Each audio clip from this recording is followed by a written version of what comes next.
so this is our first full day in Darjeeling. One of our friends has booked a car for us today, so I guess we're gonna do some touristy stuff. We're not really sure what, but yeah, we're heading over now. The hotel was really nice. We had breakfast and it was pretty good, so we're just heading over now.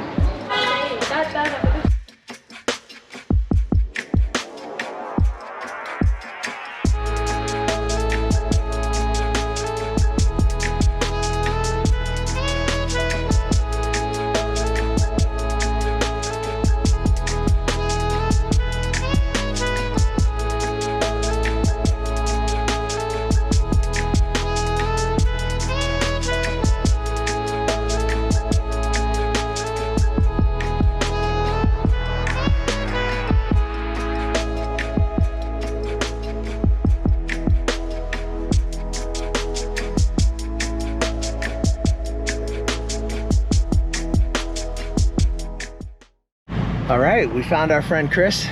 He's gonna take us around Darjeeling today. I have no idea what we're getting ourselves into, but I'm sure it'll be interesting. And we spent most of the morning trying to get the post office figured out to send some things home. Very annoying. Took like 40 minutes, but it worked out. Only cost us like 40 USD to send home a pretty large package. 4 kilos. 4 kilos, so you know, I can't complain about the price at least. And we found our guy, so looks like the day is off to a good start.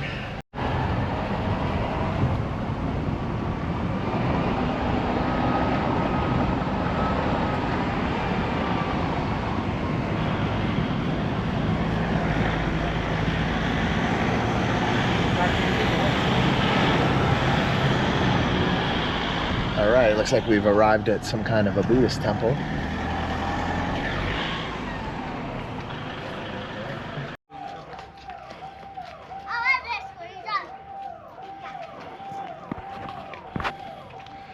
All right, so I guess maybe we go see the World Peace Pagoda first and see the Japanese temple on the way out. Yeah, looks cool. Yeah, let's take a look. So I believe this is the Japanese temple. Very cool. Let's go have a look at this World Peace Pagoda first.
Hey guys, so it just got super foggy. We're up in the clouds. We cannot even see like a little bit in front of us.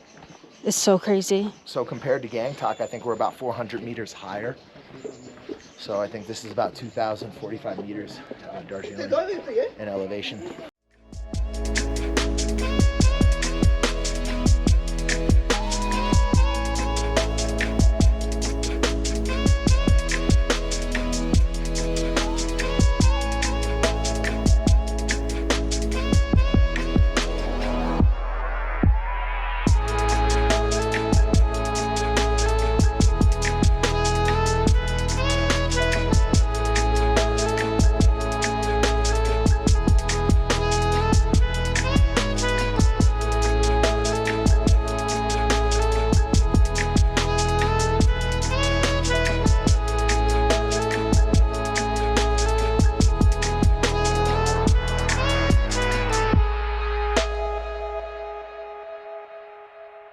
now we are headed to a monastery. So I'm not sure if we're going to be going to Siliguri. I just talked to the homie, and he was telling me that there's strikes right now, so it might be better for us to head out Darjeeling. So I actually have no complaints with that, because I've only been to Siliguri once, and it was okay, but it wasn't anything like this. I mean, big city. I mean, we got to fly out of there anyway, but at least up here, you know, you have a lot of natural beauty, a lot of things to see. It's an interesting city just to walk around, so an extra day or so here would be no complaints from me. So you guys can see Darjeeling has like a train that runs through it that was originally built by the British, and it goes through these little side neighborhoods here. They actually have like little train stations and stuff throughout the neighborhoods. But this is very cool, guys. It's a very different energy from Gangtok. It has similarity, you know, the topography is very similar, the hills, and obviously the being up in the clouds, high elevation, but this city feels much different in terms of energy. It is much more gritty, busy, bustling, crowded. There's more people moving around. It's not as clean as Gangtok. It definitely doesn't feel as safe as Gangtok, but it still feels pretty safe, especially during the daylight.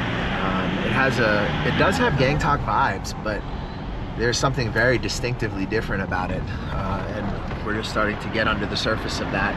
So it'll be interesting to discover a little bit more about this Himalayan city. You guys can see here's the train tracks just coming along.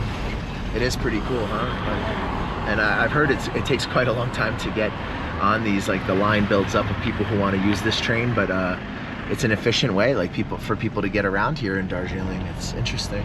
It's very short, the train. I think we saw it yesterday, remember? Oh, you mean the size of the train itself? Yeah, the train is not a long train, guys. It's just like I don't know how long the route is, but the train itself is like 1 or 2 cars. Yeah, it's very short. Yeah, there's a station. This is the road we came in on, I think.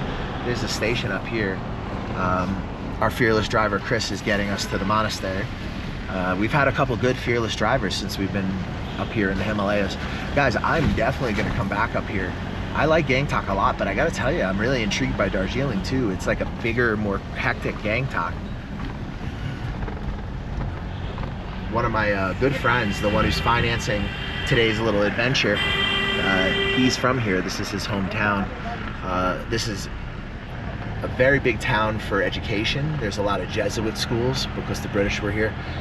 So education here is one of the top industries. A lot of people from like Sikkim, West Bengal, Bhutan, and even Nepal come here to educate their kids because the schools are very good here. There's a lot of boarding schools. So that's a big part of the economy. Tourism, tea, a big part of the economy. There's a lot going on here in little Darjeeling. All right, so the monastery's closed, but Chris is gonna get us in. He looks like he's got the plug, so I don't know what's going on. Because my Nepali is not very good, but maybe we're gonna get to see this place. It looks stunning from outside, oh my God. And guys, look across the street over here. You see the city going up the hills, just like in Gangtok. It's an incredible place. No wonder the British thought this was paradise. Let's see if we get in. He's on the phone there, and Chris is also texting. So I don't know, let's see what happens here. So Mr. Chris is working on trying to get us into this place. It looks stunning, oh my God, from outside. It looks so pretty. It looks like something you'd see in Tibet. So I'm sure this is gonna be a very nice monastery. I hope we get to see it, let's see. All right, we couldn't make a deal. Chris tried though, he's a good guy, he tried. So we're gonna check out a different monastery. But this is stunning, oh my God, I would have loved to have seen this. You guys can see the entryway here. Really beautiful. It does look like something right out of Tibet, look at that, you know? Yeah, and here we go, back on the street, back in the cut, whipping around the streets of Darjeeling. Yo, I really like Darjeeling. It's like Gangtok, but like more ghetto. And that's definitely more my speed, you know? It does seem like Gangtok is quite polished, safe, clean. Darjeeling a little bit more rough around the edges. Our friend who's local says that most of the city center is perfectly safe, but he says if you get towards the outskirts of the center, there's like some issues with like street crime and robberies and stuff, but for the most part, he said the central area, very, very safe. And I guess that's probably the same in Gangtok, but I don't think there's much crime in Gangtok at all. Like, all the local people I speak to from Sikkim say it's like very, very rare that there's ever any kind of an incident, and whenever there is, it's always someone from outside of the state. The police don't take bribes up there as much, I guess. I don't know if they don't at all, I'm not sure. But I mean, they told us that it's relatively non-corrupt, which is really nice, because that gives, you know, a society where you can have some faith in your institutions. But from what I understand, that's not the case in West Bengal. Here it is more wild, and they also, locals have told me that because it is West Bengal, it's not just the people who are from this area. It's people from all over the state that come up here to get money. So you get a lot of different people from a lot of different places. Whereas in Sikkim, it's quite strict on who can own property, and they have to get certain types of permits and stuff to come into Sikkim. So it's a very kind of different feel here in Darjeeling versus Gangtok so far. But I like it. It's got a grittiness to it, but not in a bad way. Like, I don't know, it's just vibes, like Darjeeling vibes so far are positive. Alright guys, so we are at the Gorkha War Memorial. There's supposed to be a view, but today it is very foggy, so I don't know, let's see what happens. It costs 50 rupees to get in, which is about 60 cents. And, you know, you just pay here, and it's a loop. Alright, I got 2 tickets. Let's go. 50 rupees each. Some train tracks here, as you guys can see, and we're gonna take the loop.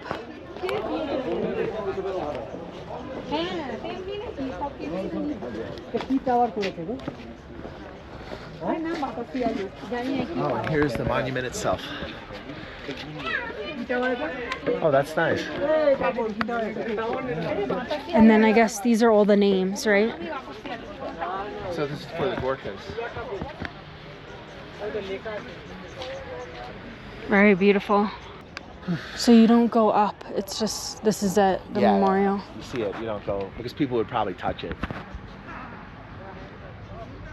Alright, and guys, let's check out the view. It is very, very foggy, so I don't know what we're gonna see. I kind of hope the train comes though. So Darjeeling Himalayan Railway. Okay. Oh, it looks like that. We saw a different train, didn't we? Yeah, this is like, I think this, I don't know if this train, is this the train that goes to like other stations? I don't know. Or does it just go through here? Is it like a loop inside here? Built in 1881, Darjeeling Himalayan Railway. Ooh, it's cold. 1881. Oh no, so this must be the train that goes through the rest. It just comes through here.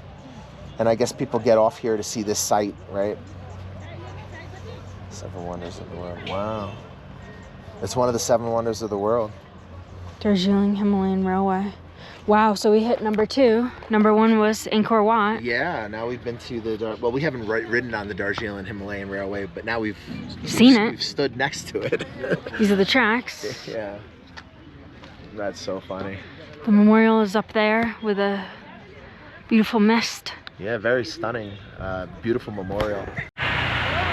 So this is the view, but it's not very impressive at the moment because there's so much fog, but it is stunning. You can see all the way. We kind of saw it yesterday on the way in, remember?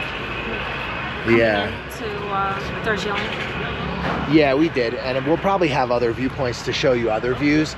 But I would skip the War Monument. I mean, the monument itself is very cool, but they rope off the section that has the best part of the view, and they charge you 50 rupees to use binoculars. Like, I would only want to go there to film. To get a shot, yeah. And it's not a lot of money, but it's like, bro, you already pay a cover to get into this, and then on top of it, you pay again? You gotta pay again to see the view. It doesn't look good. It's bad business, you know?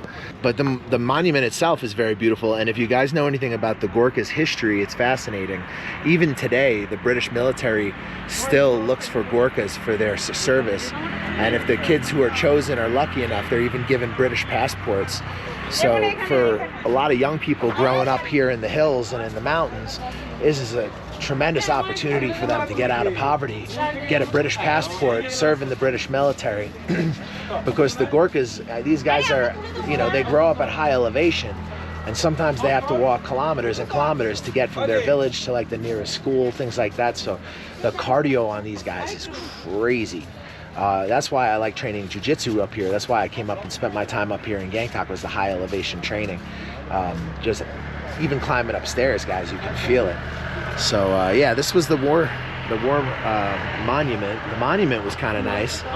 The view thing was bullshit. I would try to come here like on a clear day, you know? Yeah, I mean, it's also the time of year. Like this view even here, guys, would be actually pretty amazing. It's just it's just the weather, really. Yeah, we're in a cloud, but let's get a photo here, Jay. Where? Oh, I love Darjeeling. Okay, they have of course have the I love Darjeeling sign. Yeah, you can see from here. Everywhere in this part of the world, they have the I love sign. Like I love Gangtok, you know, I love Darjeeling,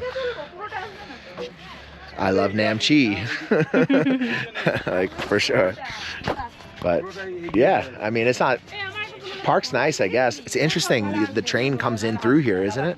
That's really wild. I thought it was just like a little loop in the monument. That's what I thought. Yeah. It's not. It's the actual train line comes through here. That's wild. All right, so I guess War Memorial is kind of cool. I mean, the memorial itself is kind of cool. They have like little trinkets you can get. They, well. yeah, a little market in Bracelet, here. hats, keychains and stuff. The views are nice. It is pleasant. Should we go this way? Yeah, I'd say like let's not go too far down. That's like toilet and like more like sweaters and market and stuff. But yeah, guys, the memorial itself, very nice. The Gorkha history in this part of the world is fascinating. This is you know, where all the Sherpas come from. Gorkhas, like these are people who can trek. Like they can, these are, you know, this is like where, you know, the lungs on the average individual are strong. And you know, the Gorkha history is all part of that life in the Himalayas is very, very interesting. So yeah, it's cool. It's not a big deal to pay the 50 rupees extra, but it's just kind of annoying. Like, why do I have to pay to see the view? I'm literally paying to get into the park already. I don't know, just that was a bit of a turn off, but this is very cool. So they have like a little tourist spot where you can buy hats, umbrellas, shoes. And of course they got a Golden Tips just outside of this place. They have some tea. Yeah, we're gonna maybe get some tea to go. Tea and some water, I think. Like they got those crunchy things that they fill with the cream, remember? The ones yeah, those are good. Those are good. Alright guys, so we're just outside the Gorkha War Memorial and we grabbed some tea from here. What is this now? Lemon tea? I'm just having like a lemon tea, but it's good. It's like, you know, definitely grown not far from here. Delicious. Lots of flavor. Oh yeah, it really is. It's pretty good.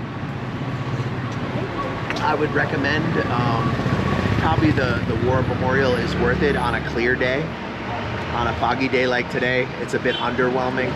The memorial itself, like I said, the history, it's very cool. It's a nice memorial, but there was like no view, and we were supposed to pay more in order to go to the one part that had sort of an open view. And it is stunning. Like you can see it a little bit, but like, I mean, it's not like super clear today. Like we really are in the clouds today. Okay, so now I have no idea where we're going again, but it should be interesting, I'm sure.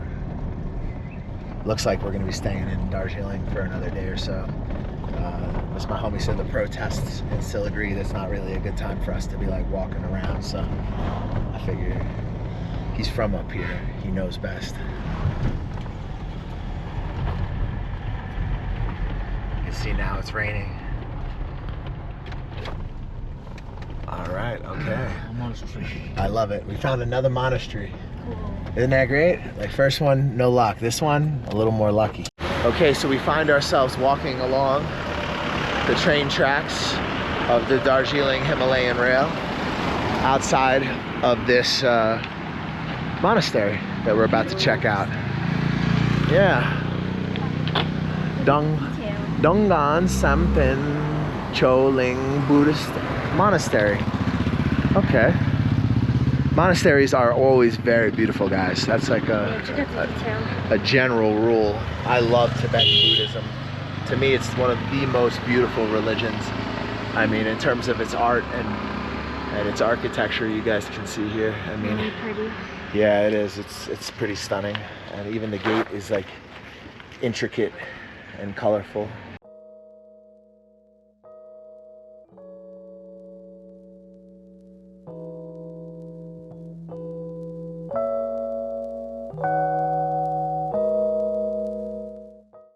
No shoes allowed.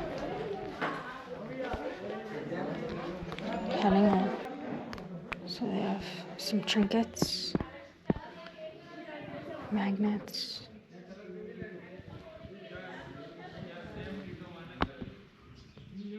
This wheel. Wow. Very beautiful.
Oh wow, this is a school?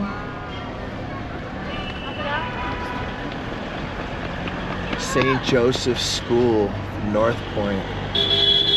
Wow. You got money if your kid is going here. And here we are, right back into the neighborhoods. Wow, that school is wild. That was definitely built by the British. Like, that's for sure. That place was stunning. Oh my God. Wow, so we are zipping through Darjeeling. We went through a busy market area, busy school area. Oh man. And now, I don't know what this is, but look at this. I wonder if that's like some kind of crazy hotel. Oh yeah, we're zipping through Darjeeling.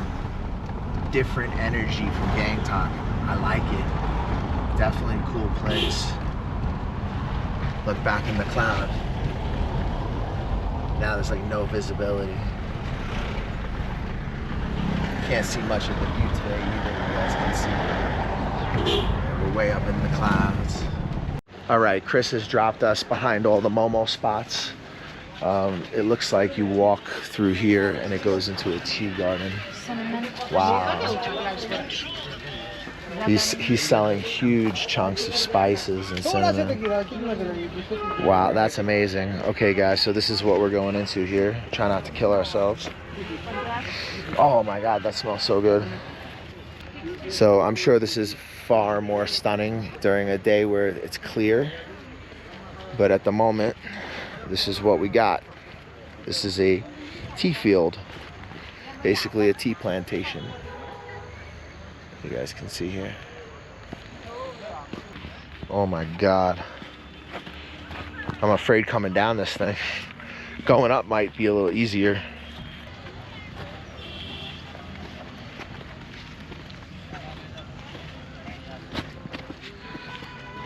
Thanks, bro. Yeah, let's see what the view looks like. And then I wasn't planning on walking down it too much. Yeah, like this. Is it raining? Yeah, I think it's starting to. Yeah, it's raining. That's crazy. It's not raining over here, but it's raining like right where we're standing. Look at this. Wow, this is all tea. Now for a quick break from our sponsor, Safety Win. What's up, guys? I'm in Mysore, India. I'm chilling with this cow here. if this cow were to give me mad cow disease, I would want to have health insurance. And if you're going to live as an expat, you're going to want to have health insurance too. He's either biting me or licking me. He's licking me. Aw, hello. It's so cute. See, if I get sick from touching this cow, I want to have health insurance, right? So Safety Wing is a good health insurance for people like me who travel around the world and live in interesting places. I'm covered. If I get sick in India, at least I got health insurance. Safety Wing is designed for people who move around and who travel, so it's the perfect health insurance for people who live our kind of lifestyle.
All right, so I think we're at this thing called Tenzing Rock. I don't know what it is. It looks like a big rock, but it looks like you have to run the gauntlet of a market in order to get into it, which is pretty typical in Asia.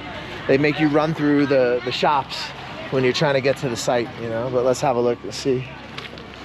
Boom. Yeah, the gauntlet of the market on the way. Oh yeah, Darjeeling is much more of a tourist town than in Gangtok. You don't really I never seen markets like this really in Gangtok. And look, it's all the Darjeeling tea, the Darjeeling products. Look at that view, huh? Oh.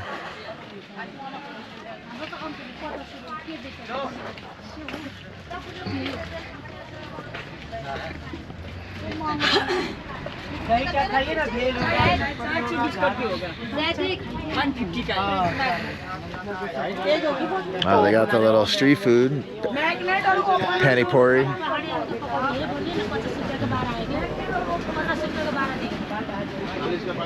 Oh, it's a rock. It's a rock that you climb. Oh, I see. So I'm definitely not climbing a wet rock right now, but look at that. That back there is the more advanced course up on the hill. Missing also? Oh, I'm okay. And then look, this is the one that they kind of just take the tourists on, and then they have like the big one where it's like overhangs, and this guy is the guy who does the rock climbing. To show him. I'm from Japan. I'm born in here. I'm a good guide here. Yeah, he does the rock climbing. I teach rock climbing also and trekking guide also. If you like, you are interesting, you come here. I meet in here also. Cool. YouTube, huh? Yeah, YouTube. Yeah. It's like very nice. Good luck to you, brother. Okay. Thank you. All right, it appears like we're heading towards the zoo, and we're heading towards the Himalayan something museum. So I saw a sign. So I guess we're gonna find out. I think it's a zoo. It says zoological park, so I'm guessing this is Darjeeling Zoo. I'm not sure what I'm about to get myself into, but I know it's interesting because they have red pandas up here, so I wonder if I'm gonna see one of those.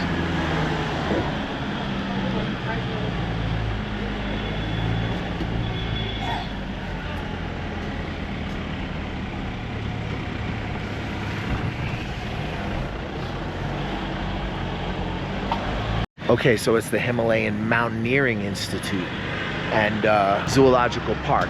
Yeah, so this might be interesting actually. Our fearless driver is going to park. That's the entryway. I wonder what this thing's gonna cost. I'm sure it won't be much. Yeah, it looks like they have red panda.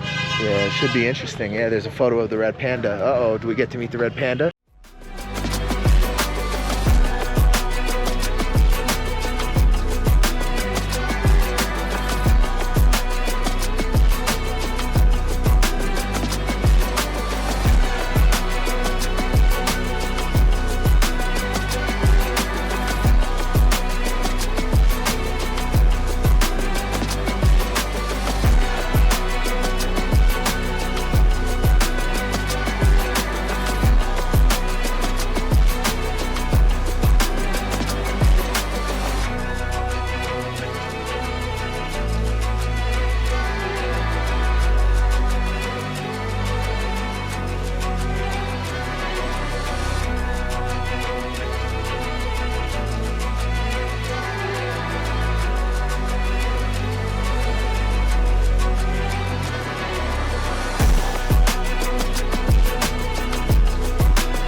was the red panda, the one I wanted to see.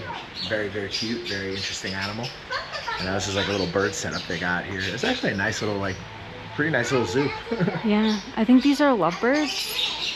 Yeah, it looks like it. Yeah, different types of lovebirds. Lovebirds, like a parakeet, prosecutors. What is that long stork-looking thing? Not stork, it looks like a chicken, right? Very cute.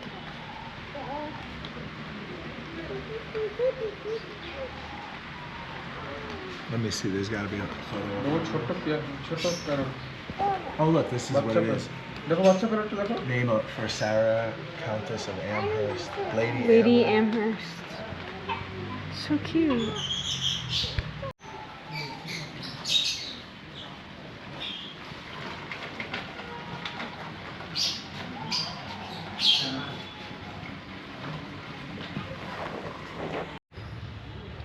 So I guess it ends here. The highlight was definitely the red panda. This is the yak enclosure. So when you go up to the lake in Sikkim, you will see these at the lake.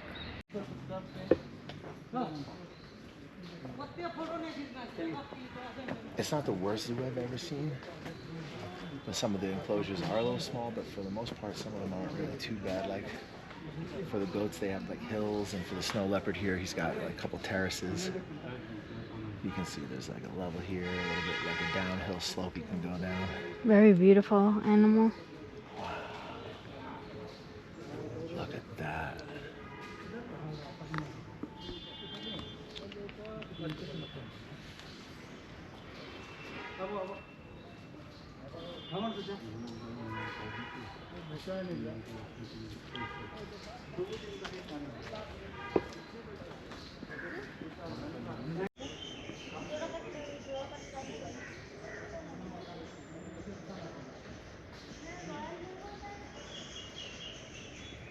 I don't know if they're solitary or if they're meant to have companionship. It seems quite sad that it's like in there by itself, but maybe they're solitary animals. I mean, there might be another one. I don't know. Aww.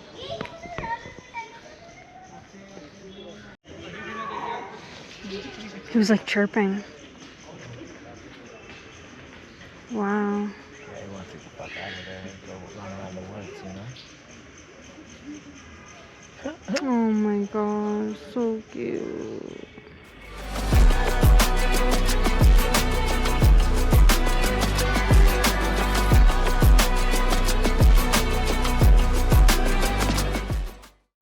This is the biggest animal. Guys, this is the Royal Bengal tiger. Wow,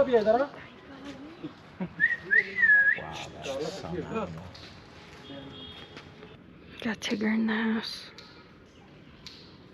So we're chilling with Winnie the Pooh's homeboy.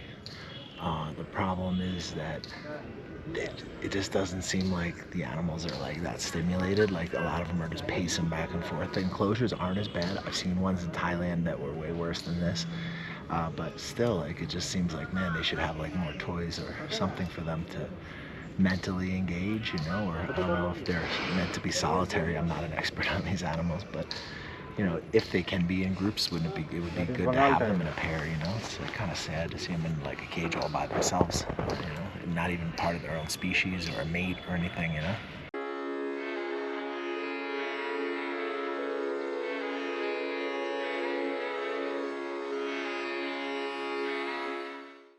All right, so our friend Chris dropped us off, and now we're gonna go and hit up the Glenary.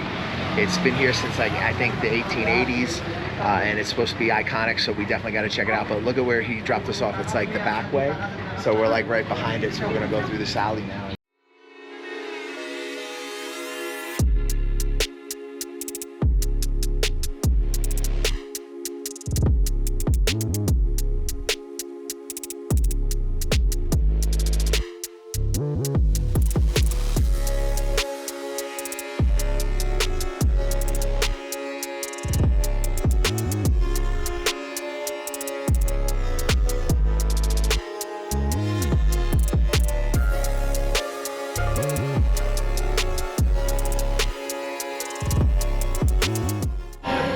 All right, the teapot has arrived. My Darjeeling black tea that's so hot it's insane. I gotta even figure out how I'm supposed to pick this up.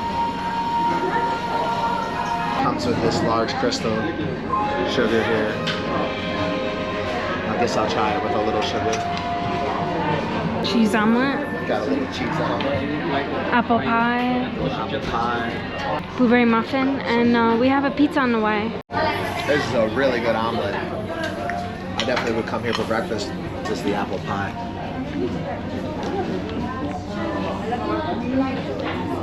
Is it good? Oh yeah. It'll be a minute for the pizza sauce. I'm hungry. Not bad. The crunchies on top are really good. This is one of the best blueberry muffins I've ever had. This is really good. So guys, it was about $1.20 for the blueberry muffin. And the apple pie was about $1 USD. So the veggie pizza has arrived. Looks really good. Not bad. No, crunchy crust. A lot of cheese. No, it's not bad. Looks like it has olives, peppers, onions, and corn. Baby corn. Baby corn. All right, and cheese. Oh, not bad. So all the cafe food came out to a whopping $9. Not bad for a nice place that's been here since the 1800s. We're gonna go home, relax a little bit, shower, and then we're probably gonna do dinner. So we'll show you guys obviously where we eat, what we pay, and that'll be our first full day in Darjeeling. It's been hectic. So we got the cheese omelet, fresh veggie pizza, cappuccino, and Darjeeling tea.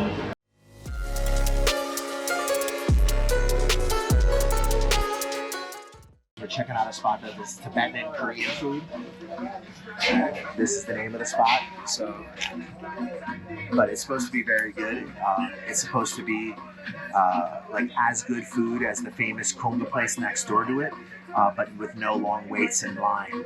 So like this place you can just come in and rock up and eat. And I was reading the reviews, and a lot of people say that it's just as good as there, and it's like not as hyped, so it's more low key and chill. So I was like, oh no, this sounds like my kind of spot. So we're gonna show you what we get tonight to wrap up our first day in Darjeeling. I really like this city so far. All right, guys. So we got some veg momo steamed.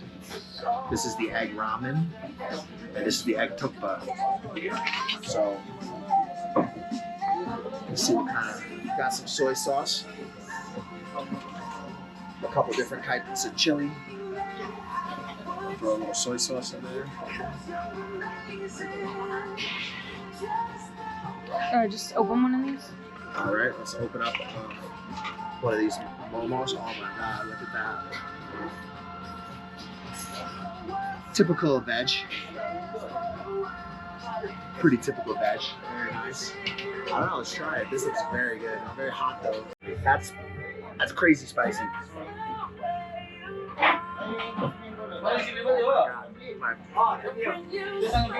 And we got the egg spring roll.